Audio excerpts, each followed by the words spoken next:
दोस्तों, मेरा नाम है प्रियंक और आप देख रहे हैं बीइंग साइंटिस्ट चैनल में आपका स्वागत है। सेक्स करने के बाद में अक्सर ये ऑब्जर्व किया गया है कि मेल्स जो हैं उनको नींद सी आने लगती है और फीमेल्स जो हैं मतलब वो इतनी इजीली नींद आती नहीं है, वो और बात करना चाहती है और पता चलता है कि वो दूसरी तरफ मुड़ के देखती है ये आदमी खर्राटे ले रहा है। उनका दिमाग खराब हो जाता है कि मतलब ये आदमी सच में केयर करता भी है कि नहीं करता है। तो ऐसा क्या रीज़न है जिसकी वजह से मैन को अक्सर सेक्स करने के बाद में नींद आने लगती है, जानते हैं इस वीडियो के थ्रू।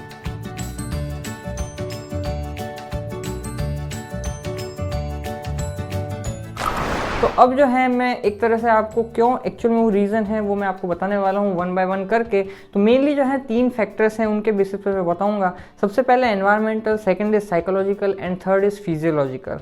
तो सबसे पहले बात करते हैं एनवायरमेंटल फैक्टर से। तो होता क्या है कि मोस्ट ऑफन, वो भले इंडिया में हो या कहीं पर भी हो, मोस्ट ऑफन जो सेक्स किया जाता है वो एक तरह से अंधेरे में या रात में या इसी टाइम पर किया जाता है जब लाइट जो है वो टर्न ऑन होती नहीं है। तो जब लाइट की एब्सेंस होती है तो जैसा कि मैंने अपने पिछली वीडियो में ही बताया था कि मेलेटोनिन जो है वो एक हार्मोन होता है, वो काफ़ी ज़्यादा एक तरह से सीक्रेट होने लगता है, जो कि एक तरह से स्लीप कॉजिंग एक तरह से हार्मोन होता है और वो आपको रिलैक्स करता है, नींद लाने का काम करता है। Eight the same time most often जो है सेक्स हमेशा एक हॉरिजॉन्टल प्लेन पे ही किया जाता है, यानी लेट के इस तरह से होता है। तो अगेन वो भी एक पोजीशन है जिसकी वजह से you tend to feel sleepy. तो एक तरह से पूरा जो एनवायरनमेंट है वो भले रूम का एनवायरनमेंट हो या आपके पोजीशन का एनवायरनमेंट हो, वो कुछ वैसे ही है जिसमें स्लीप आने का चांसेस बहुत ज़्यादा इंक्रीज हो जाते हैं। सेकंड थिंग जो मैं बात करना चाहता हूँ दैट इज साइकोलॉजिकल। अब साइकोलॉजिकल ये है कि बेसिकली जो है सेक्स तभी किया जा सकता है जब आप एक तरह से किसी भी फियरफुल एंग्जाइटी वाली कंडीशन में नहीं हो। और अगर इसे आप इवोल्यूशनरी स्टैंड पॉइंट से भी देखो तो आपको समझ में आएगा कि बेसिकली कोई भी मेल सेक्स तभी कर रहा होगा जब एक तरह से उसे किसी भी तरह से प्रेडेटर का एक तरह से खतरा न हो अटैक होने का। अगर ऑलरेडी उसे कोई फियर, एंग्जाइटी, स्ट्रेस है तो नेचुरली वो टाइम नहीं है सेक्स करने का। तो इसी तरीके से हमारी अमूमन ज़िंदगी के अंदर भी जब हमारी लाइफ एक तरह से साइकोलॉजिकल लेवल पे बहुत ही हम हेल्दी होते हैं, स्ट्रेस फ्री होते हैं, तभी सेक्स करते हैं। और ये भी एक कंडीशन है ही, क्योंकि हमें पता है कि हमें नींद भी तभी आती है जब हमें किसी भी तरह का एंग्जाइटी, स्ट्रेस, फ्रस्ट्रेशन, डिप्रेशन वाली कोई सिचुएशन नहीं होती है। तो इसी वजह से एक तरह से साइकोलॉजिकली हम ड्रिवन होते हैं। और वाइसी वर्सा भी ऑल्सो ट्रू है, क्योंकि sex is also stress buster, तो उसको करने की वजह से भी जो है हमको एक तरह से स्लीप आती है। तो ये भी एक तरह से साइकोलॉजिकल जो व्यू पॉइंट है वो भी इसमें एड ऑन करता है। And now third thing is physiological, जिससे कि साइकोलॉजिकल लेवल पे भी चीज़ें कनेक्टेड है। तो यहाँ पे फिजियोलॉजिकल लेवल पे बहुत सारे हार्मोन्स जो हैं उसमें रिलीज हो रहे होते हैं, बहुत सारे केमिकल्स रिलीज हो रहे होते हैं। तो वन बाय वन अगर मैं बात करूँ तो जैसे जब ऑर्गेजमिक स्टेट आती है, यानी कि जब हाईएस्ट लेवल ऑफ प्लेजर का जब स्टेट आता है, जैसे ऑर्गेजम बोला जाता है, तो उस समय एक हार्मोन है जिसे बोलते हैं प्रोलैक्टिन हार्मोन, वो रिलीज होता है। और ये देखा गया है कि प्रोलैक्टिन हार्मोन जो मास्टरबेशन करते हैं उसके मुकाबले 4 गुना ज़्यादा जो है यहाँ पे इस समय रिलीज हो रहा होता है जब एक्चुअल में सेक्स किया जा रहा होता है। Eight the same time prolactin जो है वो डोपामिन को भी इनहिबिट करता है। ये डोपामिन वही हार्मोन है जिसकी मैंने पिछले वीडियो में बात की थी और जिसकी वजह से हम एक तरह से जागे हुए रहते हैं, अवेक रहते हैं, तो उसको भी जो है वो इनहिबिट करता है। और एट द सेम टाइम यही प्रोलैक्टिन वो हार्मोन है जिसकी वजह से वो हमें कुछ मिनट का एक तरह से गैप देना पड़ता है आफ्टर सेक्स, आफ्टर इजैकुलेशन, कि अब जो है मेल जो है वो वापस से रेडी नहीं हो सकते, कुछ मिनट टाइम लगता है।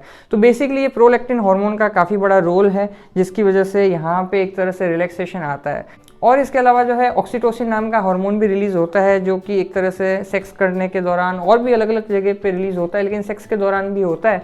और इसकी वजह से एक sense of togetherness, sense of bonding का एहसास होता है। तो एक सेंस ऑफ सिक्योरिटी आ गई, तो obviously now you can sleep कि हाँ कोई है जो कि मेरा ध्यान रख सकता है। तो एक तरह से इवोल्यूशनरी स्टैंड पॉइंट से तो वो भी एक तरह से हार्मोन प्ले कर रहा होता है। गावा करके जो है गामा अमाइनो ब्यूटायरिक एसिड, वो भी रिलीज होता है जो कि बेसिकली न्यूरॉन ट्रांसमिशन को जो है वो मतलब शिथिल कर देता है। न्यूरॉन ट्रांसमिशन जो है वो एक तरह से कम हो जाएगा, यानी कि ब्रेन के अंदर जो रिएक्शन होना स्टार्ट होती है वो गावा जब रिलीज होगा तो वो कम हो जाएगी। तो यहाँ पे भी आपका ब्रेन जो है वो शांत हो गया। अगेन जो मैंने बोला साइकोलॉजिकल स्टैंड पॉइंट से मैं आपको बताऊंगा।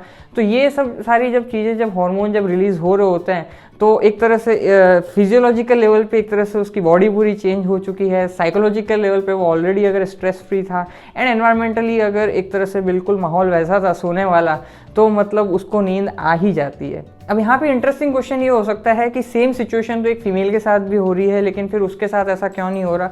तो यहाँ पे जो है स्टडीज़ बताती है कि आप विश्वास करें या ना करें, लेकिन ऑर्गेज्म जो है फीमेल्स के अंदर रेयरली आता है। और जब ऑर्गेज्म के साथ ही, जैसा मैंने बताया आपको कि ये बहुत सारे हार्मोन रिलीज होते हैं, प्रोलैक्टिन और बहुत सारे हार्मोन जो हैं वो हाई अमाउंट में तभी रिलीज होते हैं। तो अगर ये सारी चीज़ें ऑर्गेज्म के साथ कनेक्टेड है तो फिर एक तरह से कैसे जो है वो इतना स्लीपी फील करेगी। यस, स्लीपी फील करती है, लेकिन हाथों हाथ नहीं करेगी, थोड़ा टाइम रुक कर करेगी। At the same time males का जो है वो मसल मास ज़्यादा होता है फीमेल के मुकाबले, तो वहाँ पे जो ग्लाइकोजन स्टोरेज है वो भी ज़्यादा होता है, तो कंजम्पशन भी बहुत ज़्यादा होता है। तो अब एक तरह से मसल मास ज़्यादा होने की वजह से, ग्लाइकोजन कंजम्पशन ज़्यादा होने की वजह से एनर्जी उतनी बचती नहीं है कि वो एक तरह से जागता रहे। तो इसकी वजह से जो है एक तरह से मिसमैच हो जाता है कि मेल्स जो है उनको तो ऑब्वियसली इजैक्यूलेशन होता है, तो मतलब ऑर्गेज्म आ ही जाता है, लेकिन फीमेल्स के साथ ऐसा नहीं होता। तो बेसिकली वो हाई एनर्जी पे जाके and they become very much active, और इस वजह से एक तरह से बिल्कुल मतलब गैप आ जाता है दोनों के सोने के पैटर्न के अंदर।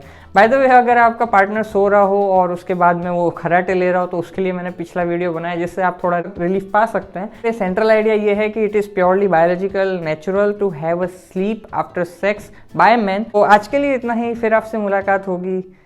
जय विज्ञान।